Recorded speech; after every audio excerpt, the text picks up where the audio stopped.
咱台湾政府是当咧和美国的科技公司 Amazon 旗下的 Cooper 公司来敲这卫星网络合作的业务。国科会主委吴成文嘛表示，若是美国的 SpaceX 通信卫星系统承认无安全问题，而且美国同意合作，咱台湾嘛会当甲因合作。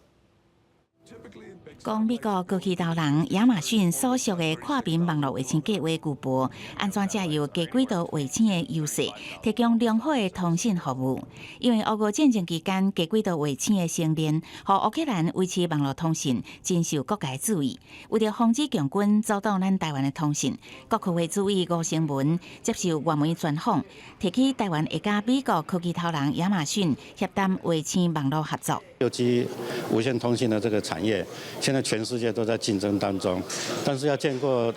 低轨卫星链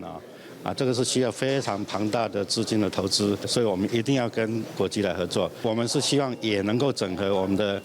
晶片台湾队。原本欧洲来说是 OneWeb， 但是 OneWeb 来讲，好像它的财务跟发展状况一直不是很好，所以现在大家在寻求的是另外一个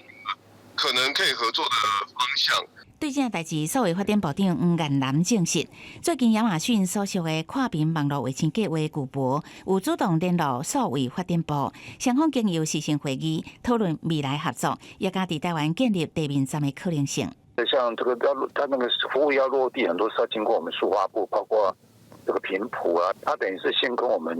让我们了解他们的未来的一些方向，然后当然就是说。我们能乐观其成那将来我们会协助他们在台湾提供服务。因为吴成文也对外媒讲，总统赖清德任内，台湾当年要投入300亿发展主权 AI， 希望加强甲美国总统当选人川普的合作。因为成年的头家马斯克伫中国原来有投资，嘛甲川普关系真好，外界好奇未来是毋是有可能甲成年合作。对这代志，吴成文是讲，只要成年有安全，也甲美国政府同意，也会当合作。记者综合报道。